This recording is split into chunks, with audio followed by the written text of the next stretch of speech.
Tonight, well, get ready for a fight, a bloody one. Republicans already ripping apart President Obama's pick for Treasury Secretary. Senator Jeff Sessions saying nominee Jack Lew must never be Secretary of the Treasury. Senator Sessions has a lot more to say, and he's here. The top Republican on the Senate Budget Committee vowing not to let White House Chief of Staff Jack Lew become Treasury Secretary. Senator Jeff Sessions accusing Lew of lying before Congress, lying about the national debt. He is referring to a bitter 2011 Senate hearing. You said in your interview Sunday with Candy Crowley, our budget will get us over the next several years to the point where we can look the American people in the eye and say we're not adding to the debt anymore. We're spending money that we have each year, and then we can work on bringing down the national debt.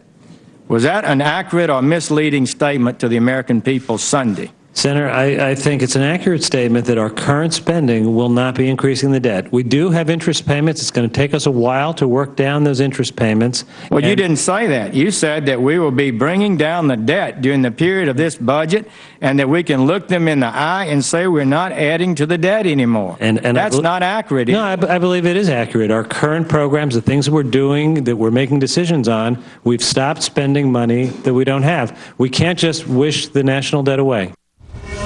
Senator Sessions joins us. Good evening, sir. Good evening. Senator, am I right in my characterization that that you've accused Jack Lew of lying to the Senate?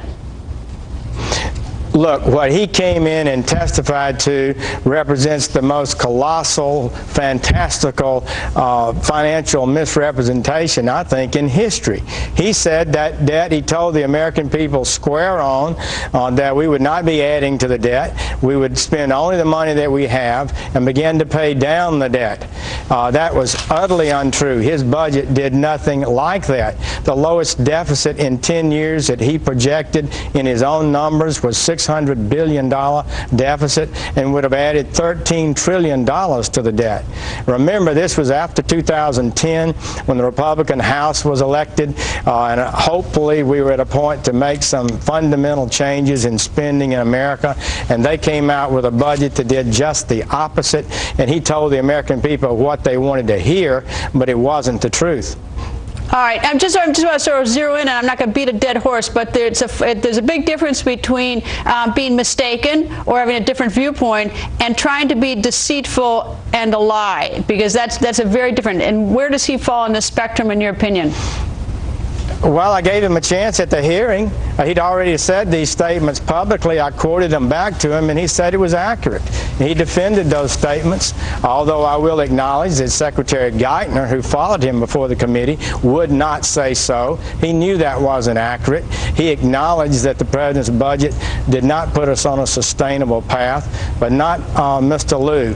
He continued to spin and repeat those misstatements, and indeed the president was running ads on it and September, right before the election, saying the same thing, that his budget paid down the debt. And it's absolutely not true. Is there anything that Jack Lew could say at a hearing that would redeem him in your eyes? Well, we would see. I mean, he'd have an opportunity to do that, but fundamentally, just some eating a little crow is not going to satisfy my feeling about it, because I think he knew exactly what he was doing. He should have told the president, I cannot say that, Mr. President. I will not say that. I'd have to resign before I go out before the committee and try to promote such an idea that our budget is going to pay down the debt. Well, you have been quoted as saying that he will never be Secretary of the Treasury. Do you think that he won't be voted by the committee and voted by and confirmed by the Senate? Well, Greta, I said that I felt he must never be. We'll see. The full Senate will decide. I'll just have one vote on it. But I do think that the Senate needs to push back against this idea that people can come before our committees and say anything they want to inaccurately, and then waltz in 2 years later, want to be promoted to a higher office, the most significant financial office in our country, really in the world. The Secretary of Treasury, and we shouldn't treat that lightly. He needs to be held to account, in my opinion. That's my strong feeling about it. Well, I tell you, you're not alone. On the other end of the political spectrum, Senator Bernie Sanders has indicated he's not going to vote for him, that he will vote no, but for a very different reason, that he believes that he is too cozy with Wall Street, having come from Wall Street. Although cozy is my term, that's not the word that the senator used. So there, I mean, on the other end of the political spectrum, he's going to have some trouble too. I'm curious, though, looking at the hearing, I sort of step back and look and think about who's going to ask what and how, and I see this hearing as one that is going to give the Republicans an opportunity to grill him about the president's plan for the future, the economy. It's something that the Republicans have been at least saying that they haven't gotten out of the president so far. Is this going to be a grilling of this candidate about the president's policies? Well, it absolutely should be an opportunity to inquire of him about some of the basic principles of this administration. Why have they not proposed any solution to our entitlement program? Why have they not responded to the law that requires them to lay out a plan to fix Medicare when it gets in financial trouble? It's been certified to be in trouble. The president should have laid out a plan. He's flatly refused to comply with the law. Maybe they'll ask him why he said and supported Harry Reid in not bringing up a budget. He supported that and said you could filibuster a budget, and he well knows, Mr. Lieu does, you can't filibuster a budget. It can be passed with a simple majority. So I think there are a lot of questions and matters that could be inquired of at his hearing.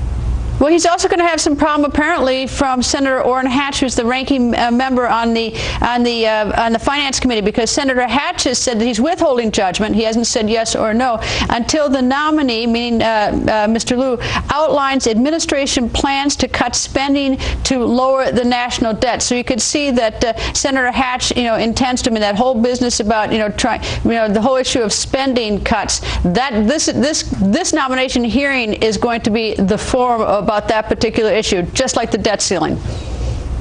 Well, I think it can be, and I think the reason they never brought up a budget is because the Democrats would have had to defend openly in public debate an unsupportable, indefensible plan that their president was promoting, and they would have either had to follow it or reject it.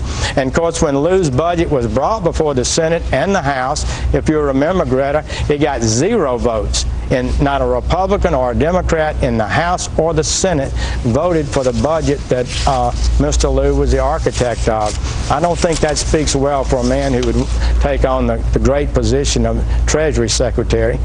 President Obama says that he has facilitated deals. He says that he has worked with Republicans and Democrats, and he cited President Reagan and Speaker O'Neill on Social Security, and President Clinton and a Republican Congress on the issue of a budget deal.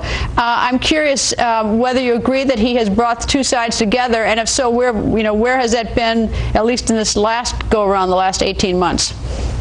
Well, this last fiscal cliff deal, he was chief of staff at the White House. He was involved in the negotiations. They went nowhere until Senator McConnell urged Vice President Biden to get involved, and that's when an agreement was reached. It wasn't Jack Lew that reached that agreement.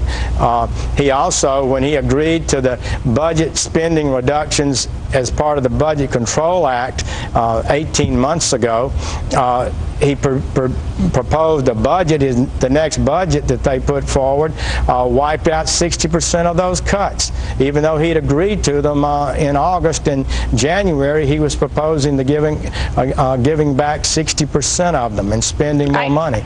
So I haven't seen the kind of... I guess it's pretty clear you have a strong opinion on this one. I really do. I can never forget that hearing. It was one of the most dramatic things I've ever participated in, when the Office of Management and Budget looked us in the eye and insisted that they were correct in saying their budget would have paid down the debt when it did not. Senator, always nice to see you. Thank you, sir. Thank you, Greta.